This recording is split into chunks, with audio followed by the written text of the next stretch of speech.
Hey everybody, welcome to TIW Podcast. I'm Eric, and today I'm talking about the new comics that I picked up on July 10th, 2019.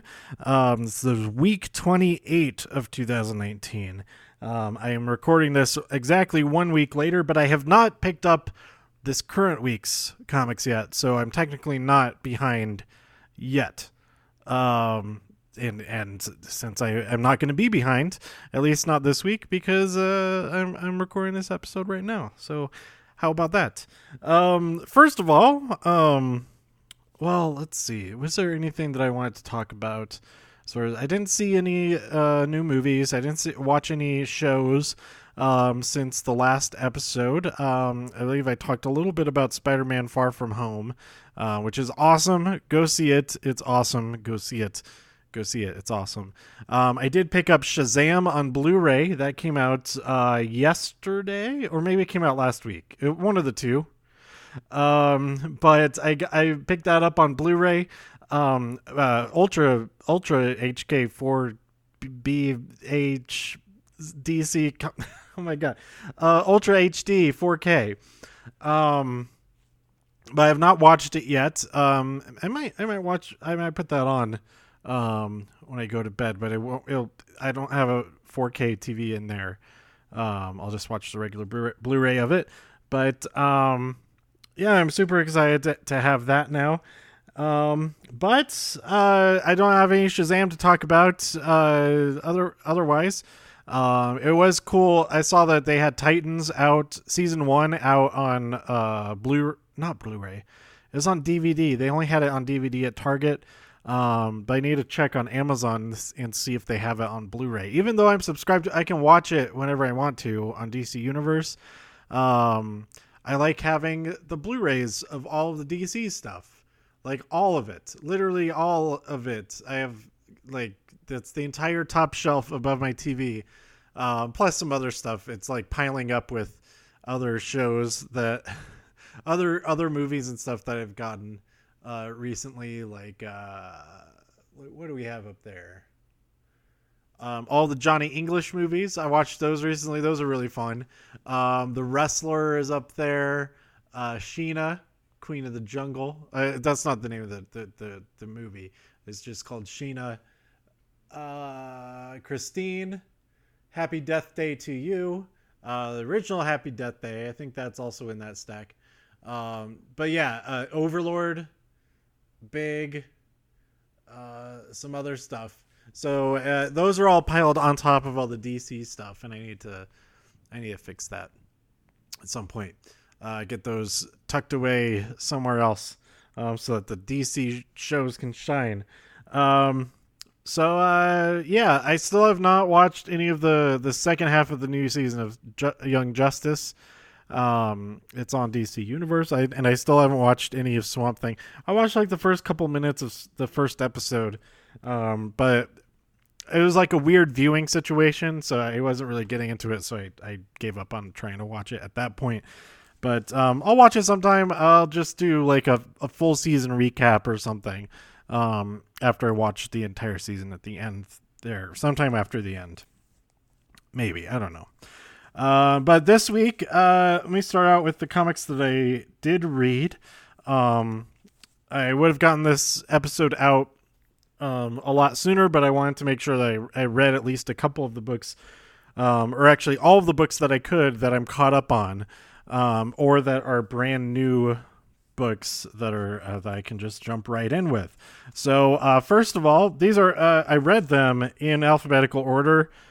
So I'm gonna go over them both in the alphabetical order and the order that I read them, because I did read them in alphabetical. Yeah. Anyway, Batman Universe issue number 1. We have this whole thing with the Fabergé egg and a bunch of Batman's nemesis throughout this book. We got Riddler in there, a whole slew of Riddlers. That was really cool, and kind of the twists coming out of that, and then. Yeah, there's like something going down in Amsterdam, and I'm excited to read more of this story. I forget what exactly the Batman Universe book like ties into. I don't think it ties into maybe it ties into Heroes in Crisis. I can't remember. I still need to finish reading Heroes in Crisis. If it does come out of Heroes in Crisis, like I have no idea how it ties into there because I'm like I still have to read like the last 3 issues, but I should just go do that because all the issues are out now and I can do that. Then we had Black Cat number 2. In that Batman universe, I wrote down from the books that I read some of the credits, or like all the credits. I rated this book. I'm going to start giving the ratings of the stuff that I did read. I'll tell you guys what I rated them in my app. I mean, I've rarely even rated anything less than a 7 anyway, so it doesn't really mean that much. But then again, I pretty much only buy books that I know that I'm going to enjoy at least at a 7 level. And really, a 7 is the ones that are like, yeah, that was all right. I still enjoyed it, but it could have been better. So I gave Batman Universe number 1 an 8 out of 10. It was written by Brian Michael Bendis, art by Nick Darrington, and color by Dave Stewart, and letters by Josh Reed.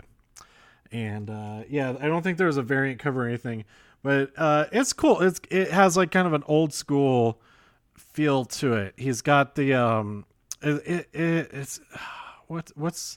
it's kind of Art Deco in a way. I just like the angular qualities to his face and stuff. I do like that cover. But there is not a variant, unfortunately. Next up, we had Black Cat number 2. I gave this one a 7 out of 10. I didn't enjoy it quite as much as Batman Universe because it was more heist stuff, but it wasn't as cool as the Batman Universe stuff because I read them back to back. This was written by Jed MacKay, art by Travel Foreman, color by Brian Reber, and letters by Farron Delgado. And then this cover, the covers are by Scott Campbell and Sabine Rich. This issue it was a pretty cool issue. They're going after Doctor Strange's Starstone, and then they end up summoning or transforming Xander into Xander the Merciless. So I am looking forward to see what happens next there, and what her next heist is. And then we had The Flash number 74. I give this an 8 out of 10. I did really enjoy this. What did I give Invisible Woman? I think I'll get to that. This continues Flash Year 1. Him going up against a turtle. This is written by Joshua Williamson and Howard Porter. Also art by them. I think they work together on both aspects of that. Or maybe Howard Porter was also... Anyway, color by Hi-Fi. Steve Wards is the letterer, and then the cover was by Porter and Hi-Fi. We've got the future Flash. Flash is held captive by the future turtle. He forces him to use the quantum treadmill. Is that what it's called? Quantum treadmill. To travel back in time to follow the Flash and to steal his speed force. So that he can fully take over Central City and the world. But old Flash, future Flash, does not want... He just wants young Flash to run away. But young Flash says, nope, I'm going to go and fight him and destroy him. But he didn't count on the Turtles' army. Well, I'll leave that clip. He's got twice the amount of trouble than he thought he was going to have. Maybe even more so, because there's age isn't as much of a factor in that second. The present day turtle is also there, even though he's supposed to be locked away. I guess they broke him out or something out of prison. Bad news for the Flash. But I really like this issue, and I think the next issue is the conclusion of this story arc. So I'm pretty excited for that. I keep saying I'm pretty excited for the next. I am. I like all these stories. It's sometimes hard to remember everything that's going on, but I still enjoy all of them. Invisible Woman #1. I gave this either no, I gave this an 8 out. I'm pretty sure I gave this an 8 out of 10. It's written by Mark Waid. It was art by Mattia Delulius. Oh, I didn't write their name very well. Julius. That's what it is. I have really bad handwriting. I didn't leave spaces between where there should be spaces. The cover by Adam Hughes. This cover is really cool. There's with Sue Storm doing her thing right at the camera. And yeah, that's all the credits for that one. We see Sue Storm Richards on a mission at the beginning with for the CIA, I guess, with an old partner, and then we see her in the present. I think there's a time jump. I don't think that this happens like right back to back, because we see the old Nick Fury in that first part. So I think it takes place like a long time ago, and then we see her now in the present, and she's not recruited for this mission, but they want information from her. The CIA wants her help as far as information goes, but not her help as far as her being a freaking superhero and be able to do stuff. But she doesn't listen to them, and she goes after her former colleague anyway on this rescue mission in Moravia. And we're left with the cliffhanger. She arrives on site where she thinks she can take action. And the last page, we see that the Black Widow is also there. So I am looking forward to see what happens next there, to see this unexpected team up. And then we have the last issue that I read from what I picked up this week. Supergirl issue number 32. This whole storyline continues with her going after Zar and Gandello, they all want to kill the Kryptonians and all that. She now has John Kent at her side, helping along. He's an adult now, pretty much an adult. He's at least a teenager as opposed to a little kid, and Crypto is there with her as well, and they're going face to face with Gandello, but they get attacked. They get attacked by a horde of like what are those? What do you call those? Like those foam, those capsules that would then, like, you put it into water and they dissolve and they become like foam animals. It's like those, but like little monster creatures, and they don't seem to be. It's presented at first like it's a huge problem that they're like being swarmed by these things, but it's like not even a problem at all. I thought that was really funny. But before I get into what happens in this issue, story by Mark Andreyko, art by Kevin McGuire, colors by FCO Placencia, letters by Tom Napolitano, and Kevin McGuire and Chris something did the regular cover, but I didn't get that cover. I got the Kari Andrews variant cover, which is pretty cool. But I do like the variant covers. I don't feel bad. I don't know what this character is. Is it Brainiac? It's gotta be I think it's Brainiac. Anyway, it doesn't have Supergirl on the cover, but it's a Year of the Villain cover, so that's like fine. Where's the offer? Oh, it is that's right. All of the books, it's Lex Luthor recruiting all kinds of people. That's right. That's what the offer is and how that ties into that. At the end of this book, okay, so they basically win, except that Zar gets his axe back. Zar just totally destroys Gandello, and then they use the transporter or whatever to get out of there, but the axe is left behind. That's not great that Zar has that, but they did get away from all the trouble they were in. And then we see in the last page that Luthor is makes that offer to Brainiac 1. So we'll see what happens there. Yeah, I did really enjoy this. Why did I only rate it a 7 out of 10? I think I like talking about it. I got more excited than maybe it was just because I remember it the most because I read it just now.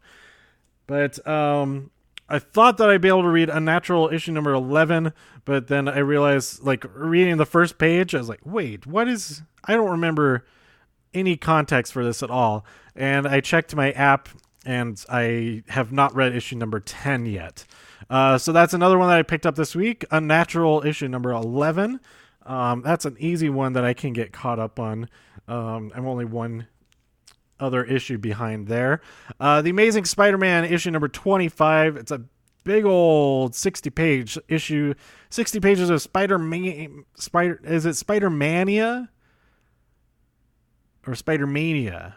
Spider-Mania. But I'm so far behind on Amazing Spider-Man. Jim Henson's Beneath the Dark Crystal, issue number 11 of 12. I left off, I've read through issue number 8. So this is another one that I could get almost caught up on. Or I could get caught up on with just a few minutes time there.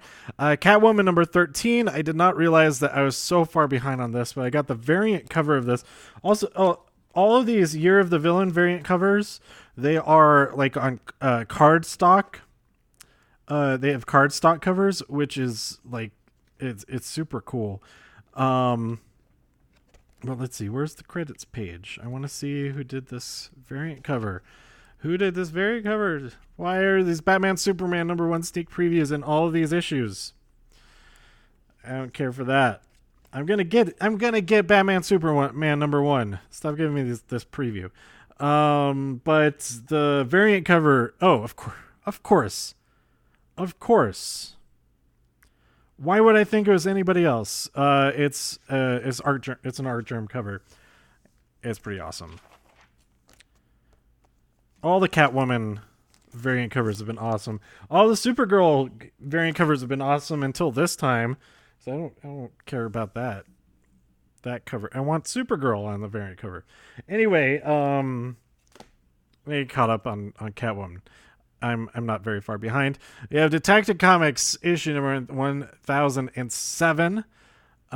This variant cover is pretty cool as well. We've got Event Leviathan number 2. I'm so far behind on everything. There's all these events going on, all that. We have Go-Go Power Rangers issue number 21. We have another. We've got Cyborg on the cover here. Who did this cover? Who did this?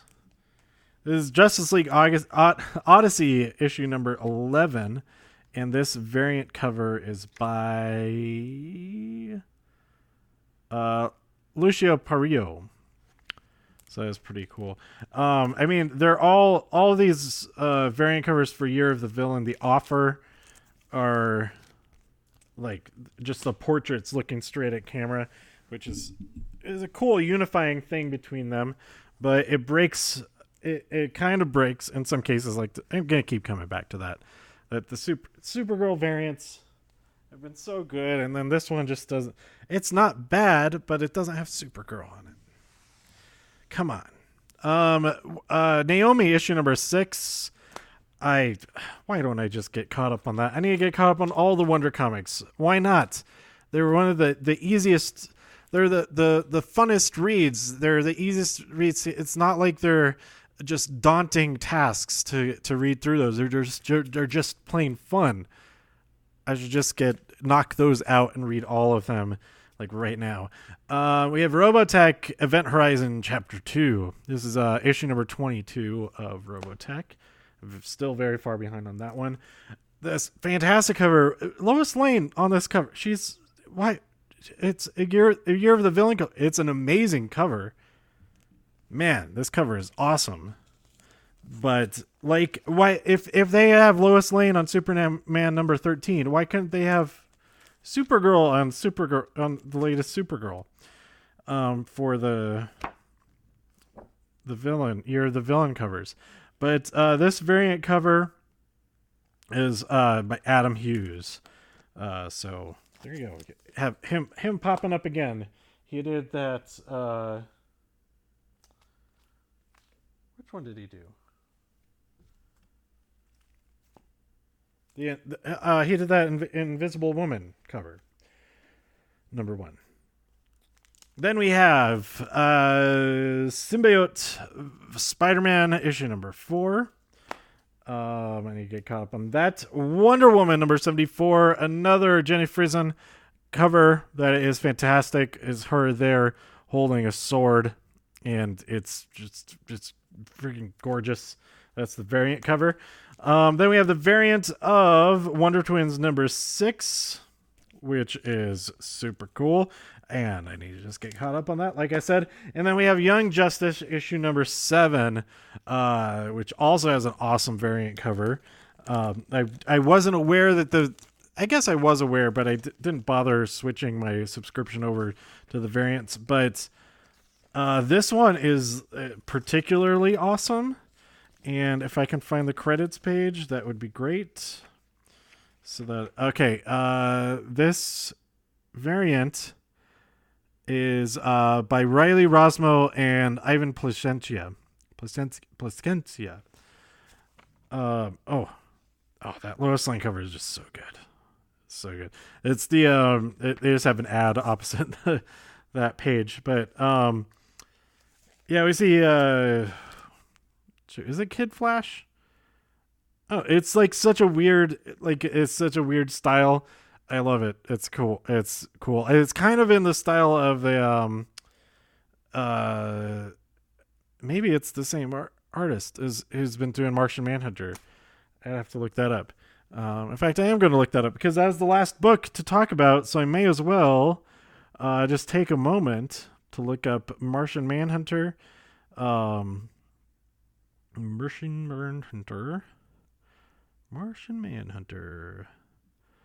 Martian Manhunter, where are you? Okay, let's see. Show more. What?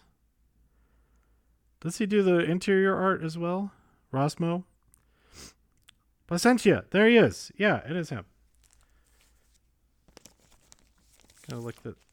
Let's take a look at that again. Double take. See, I had a feeling. Oh yeah, it's both of them. Duh. See, I'll get to know the artists. I slowly learn more and more about whatever I get into, and now I start to recognize. Now I even remember. Okay, that's the artist that does Martian Manhunter. That's a hard name to remember. Rosmo, I can remember.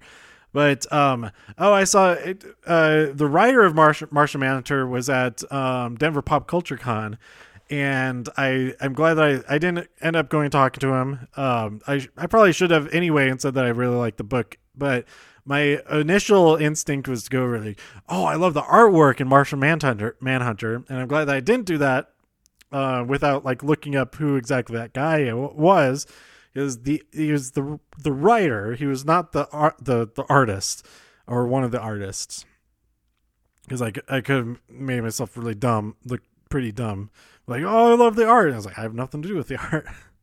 But yeah, there you go. Lots. I just need to get caught up on everything. I say that every week.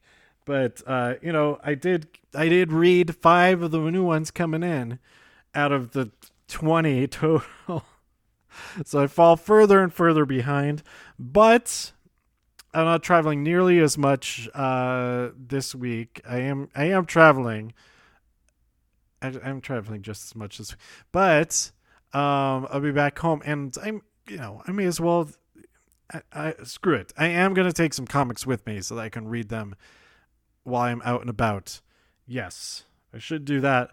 And in order to do that, I'm going to empty out my DK3, the file folder that I have. It's like a bookcase box that holds only like 10 comics, something like that. Or maybe I'll just take DK3 with me and read that on the road, and then I can clear that. Then I can put them into into the short boxes, and then take a whole set of other comics with me in that box, in the little box, on the next trip after that. I think that's a good plan. So I can actually read stuff when I'm on the road, because the way has been, I just don't take like any entertainment. Well, I did have my headphones. I lost my headphones on this last trip. It must have been like in the lift from the airport to the hotel or something stupid like that. Or it wasn't even that. I think I had my headphones like at the zoo. So it must have been well, I did take a lift from the zoo to it was probably there. But anyway, I couldn't listen to podcasts or anything like that because I don't have a dongle for my phone. But at the airport, I did have my reader. I already talked about this on the Raw episode, but I did have my adapter for my iPad, so I was able to watch Raw in the airport. But it was just too unwieldy to have my iPad out. And so I just only had the sound coming from my Switch, because I had a pair of wired headphones as a backup. But it's not a great backup when you can't use them with anything anyway. I could use it for 2 of the 3 things I had with me. But yeah. Anyway, hopefully I can get caught up. I think I should make it a goal to read 2 comics per day. Like just every day. Just read 2 more comics at least. And then if I get more than 2 comics in one day, then I'll get even more ahead and that kind of thing. But hopefully someday, that's my goal. Even though more and more comics come out every week, that's my goal, is to have read every comic that I own. And part of that solution might be to sell some of the comics, because I have a bunch of like random comics that I picked up like as part of like surprise packages and things like that. Maybe I should just like sell those or give them away so that they help my completion percentage. But yeah, and I have so many manga books, so many volumes from like a surprise manga package. There's like 30 books in there, and those aren't even, and I haven't been putting those aren't in my database until I've actually read them. So like they don't help the percentage at all. I think by finishing them and then entering into the database as finished, the overall percentage actually goes down, I think. Because let's say I have 10 books and I have read 5 of them. So it's 50%. But then if I add a book that I have read, then that's 6 out of 11. Oh, it does increase. That does make it better. What is 6 out of 11? 11. Okay. I take that back. It does help the percentage very, very slightly. I mean, that example, it helps it a lot. It helps by like 4%. But when you're in the thousands, 1 out of 1,000, that doesn't really, it doesn't make much of a dent. But anyway, I think that's everything I want to talk about in this episode. So let me know what you thought about all these books, especially what you thought about this week's issue of Supergirl, since that's the one that I enjoyed the most, even though I gave it a 7 out of 10. But you know what? I'm going to say it loses a point. It loses 2 points for the variant cover not being super awesome, like all of the other Supergirl issues. I need to look into that. I mean, I need to go when I get this week's comics, I need to get the regular cover of Supergirl just so I have an actual Supergirl cover on for that number. But anyway, let me know what you thought about everything and what comics you've been reading and what you're looking forward to coming out soon by tweeting me at TIW Podcast. Go to TIWpodcast.com for more reviews. If you enjoyed this episode or anything else on the site, please share some links with your friends. Subscribe on iTunes, Spotify, Stitcher, YouTube, wherever you like to listen. Stay safe out there in all of the infinite multiverses, and I'll see you soon here on TIW Podcast. Bye.